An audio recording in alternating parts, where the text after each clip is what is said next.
Di kesempatan video kali ini, channel kolektor handphone akan coba mengeksplorasi sejarah dari berbagai merek handphone dan perangkat elektronik.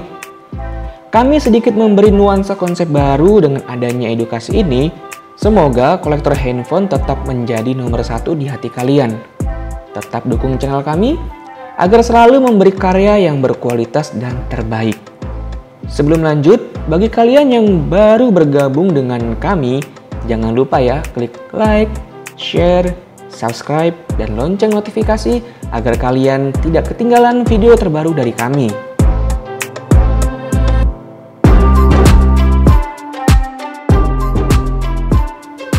Handphone, atau yang lebih sering kita sebut sebagai telepon genggam, sangat lumrah di kalangan masyarakat Indonesia bahkan dunia sekalipun. Bentuknya yang sangat simpel dan mudah untuk dibawa kemanapun. Bahkan sekarang ini semua merek handphone sangat berlomba-lomba ya. Apalagi untuk menciptakan berbagai macam inovasi guna menarik para konsumennya. Tapi sadar atau tidak, bagaimana kira-kira handphone pertama kali ada di dunia? Dan bisa kita nikmati teknologinya hingga sampai sekarang ini.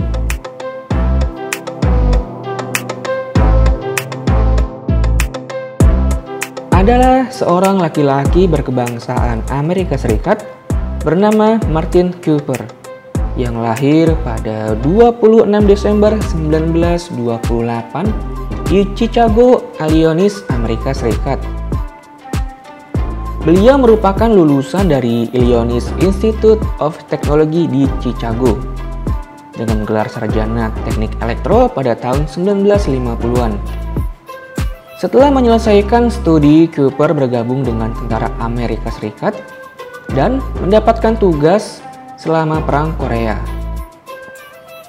Setelah perang usai, Cooper lalu bergabung dengan perusahaan Teletype Corporation asal Amerika Serikat. Kemudian, pada tahun 1954, Cooper barulah bergabung dengan Motorola dan mengerjakan berbagai proyek komunikasi nirkabel seperti lampu lalu lintas dan radio genggam atau yang biasa kita kenal sebagai HT.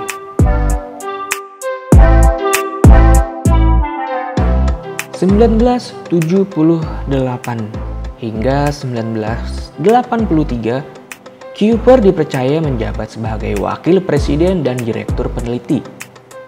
Atas jerih payah dan karir yang terus semakin berkembang selama ini, di sela kesibukan sebagai pekerja, Cooper masih menyempatkan diri untuk mengenyam pendidikan S2 atau Magister pada tahun 1957 di Illinois Institute of Technology hingga mendapatkan gelar magisternya.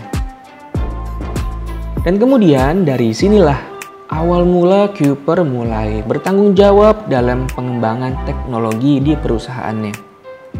Barulah pada tahun 1970-an adalah John F. Mitchell, kepala insinyur dari Motorola, memberikan tanggung jawab kepada Cooper untuk berada di divisi telepon mobil. Perkembangan dan ide pun terus berlanjut.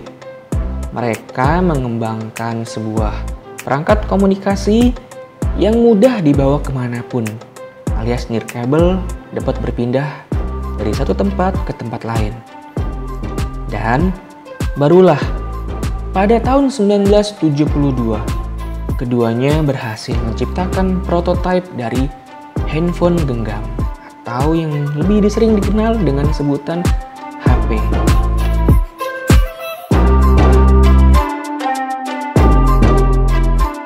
Berikutnya, perkembangan dari handphone genggam terus berlanjut hingga pada akhirnya pada 17 Oktober 1973, Cooper dan Mitchell mengajukan paten atas penemuan ide mereka ini dan disetujui pada 1975 dengan nama mereka berdua sebagai pemilik hak cipta atau hak paten. Setelah hak paten atau hak cipta mereka kantongi, kemudian lahirlah handphone genggam pertama yang diberi nama Dynatec atau Dynamic Adaptive Total Area Coverage. Memiliki tinggi 23 cm dan bobot sebesar 1,1 kg. Handphone pertama ini dapat digunakan selama 35 menit saja sebelum baterainya benar-benar habis. Atas dedikasi dan penemuannya ini, Kuiper dicatat oleh sejarah sebagai pencetus telepon genggam pertama di dunia. Meski pada akhirnya Martin Kuiper meninggalkan Motorola dan mendirikan perusahaan sendiri yang bernama Raycom untuk menciptakan sendiri alat komunikasi seluler yang lebih efisien. Barulah pada tahun 1995, Martin Kuiper menerima penghargaan inovasi teknologi dari Wharton Innovation Business Transformation Award. Itulah sejarah dari telepon genggam yang selama ini kita pakai dan banyak mengalami perkembangan dari waktu ke waktu hingga saat ini. Dari segi kecanggihan maupun dari segi desain dan efisiensinya. Beruntunglah kita masih bisa menikmati perkembangan teknologi hingga sampai saat ini. Sampai di sini dulu dan sampai jumpa di video selanjutnya.